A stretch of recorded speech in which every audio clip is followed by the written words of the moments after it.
Hello, class 3 पाठ 9 विषय हिंदी। कब आऊँ।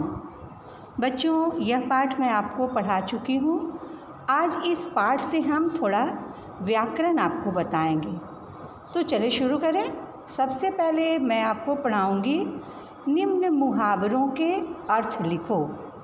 पहला है चिराग तले अंधेरा। चिराग तले अंधेरा का अर्थ होता है अपनी बुराई दिखाई न देना। ख घी के दिए जलाना, खुशियाँ मनाना। ग हाथ कंगन को आरसी क्या। इसका अर्थ होता है प्रत्यक्ष को प्रमाण की आवश्यकता नहीं होती है। घ चेहरा खिल उठना, प्रसन्न होना। अंग आस्तीन का सांप, मित्र के रूप में शत्रु। च हाथ बटाना मतलब मदद करना। 1 और 1 11 होना, एकता में शक्ति होना। कान पकड़ना, अपनी गलती न दोहराना। आसमान सिर पर उठाना, बहुत शोर मचाना।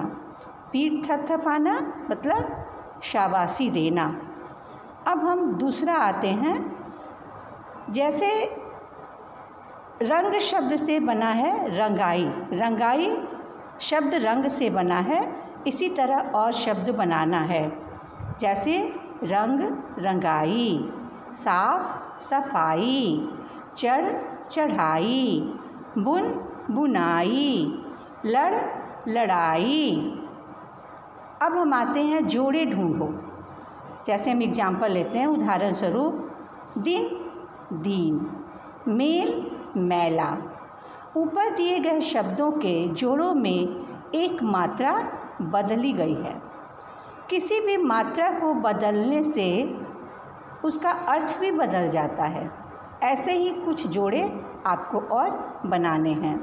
जैसे आदि, आदि, खिल, खील, छिन, छीन, सुत, सूत, जाति, जाति, पीला, पीला, कुल, कूल, मिल, मील।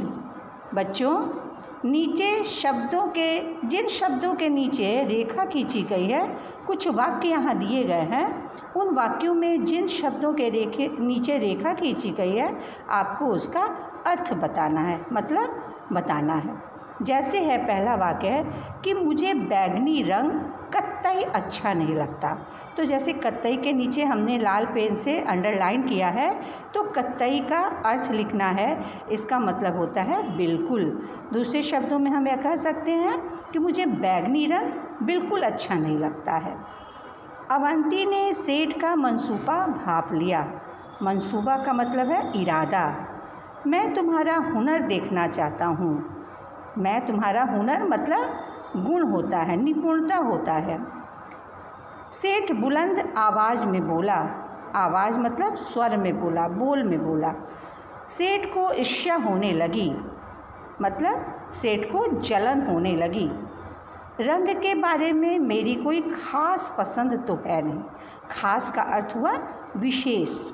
सब लोग अवंती की प्रशंसा करने लगे। प्रशंसा यानी कि तारीफ करने लगे। मैं कल अवश्य आऊँगा। बच्चों, ये अवश्य का अर्थ होता है ज़रूर। अवश्य के नीचे हमने अंडरलाइन किया है, रेखांकित किया है।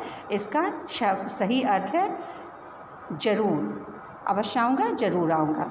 बच्चों, इस पाठ के सारे व्याकरण को आप अपनी कॉपी में साफ सुंदर अक्षरों में लिख लेंगे और अच्छे से याद भी कर लेंगे।